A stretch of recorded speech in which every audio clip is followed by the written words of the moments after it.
Dominique is having an asthma attack. Asthma is a chronic disorder of the airways. It causes breathing problems called attacks or episodes. Asthma is not contagious, and it can be controlled. However, when not treated properly or quickly enough, asthma can be life-threatening. 26 million Americans have been diagnosed with asthma at some point.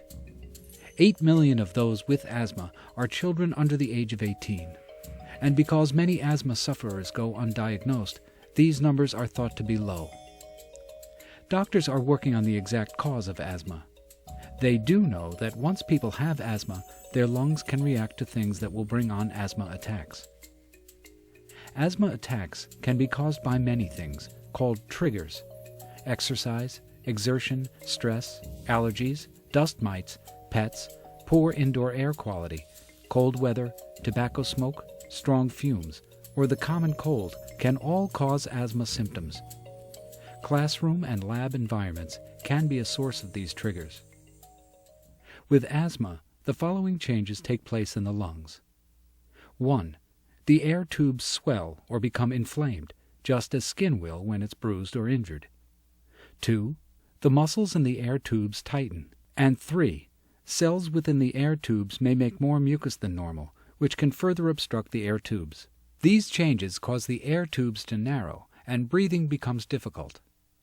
Medication can help lessen the severity of an asthma attack, or help control the frequency of attacks.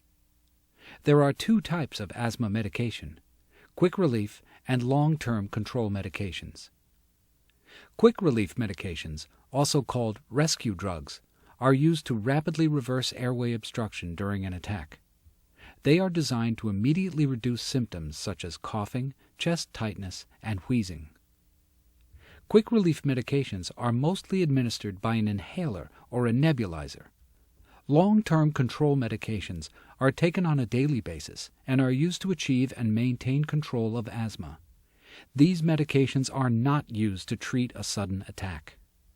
Long-term control medications can also be administered with an inhaler or a nebulizer, or by taking pills.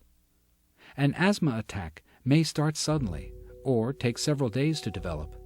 As professionals in the education system, you need to be able to recognize the symptoms of asthma and know how to handle an asthma attack when it happens.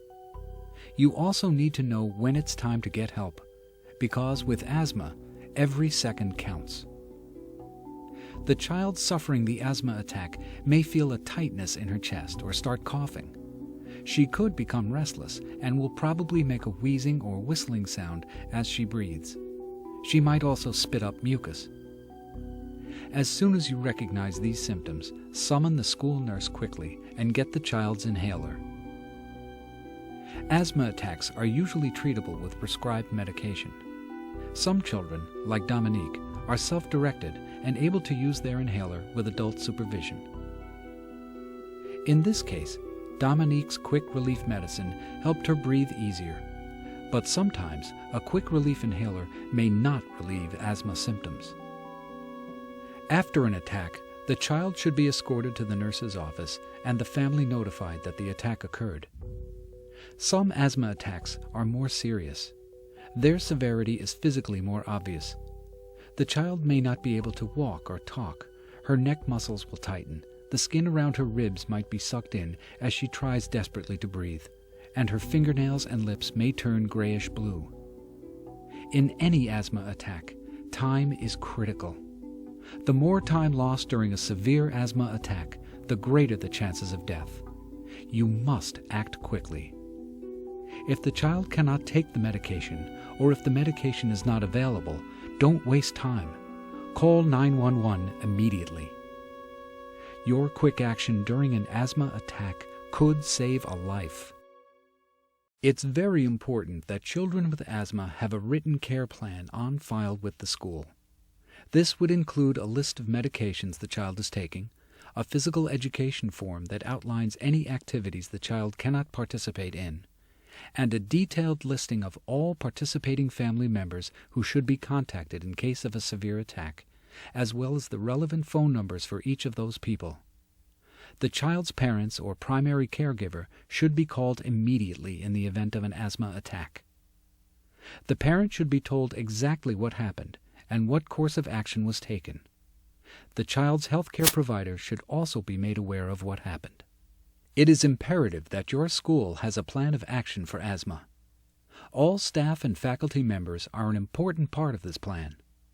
School administrators should make sure that all school personnel know what to do in the event of an asthma attack.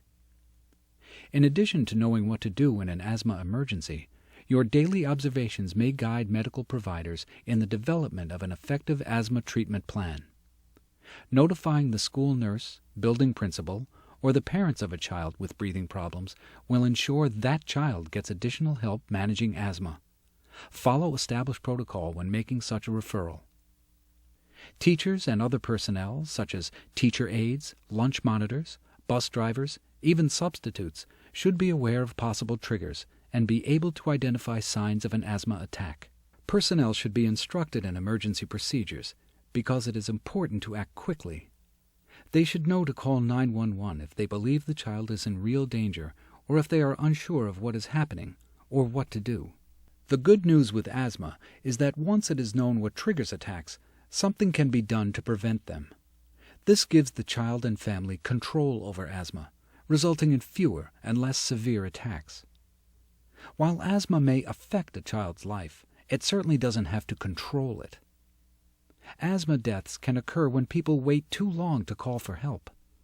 If you see a child having trouble breathing, don't wait. Get help immediately. If the rescue medication doesn't help, is not available, or if you are unsure what to do, call 911. Your call could save a life. When asthma is under control, kids with asthma can lead healthy, active lives. They can even grow up to be professional athletes. That's what happened for Jason Woolley, a player in the National Hockey League. I've had asthma since I was 4 years old, and it hasn't stopped me from living my life, and it sure hasn't stopped my friend Dominique either. Learn about asthma, so when an attack happens, you'll know what to do about it. If you don't know what to do, call 911. You could save a life. Because when you can't breathe, nothing else matters.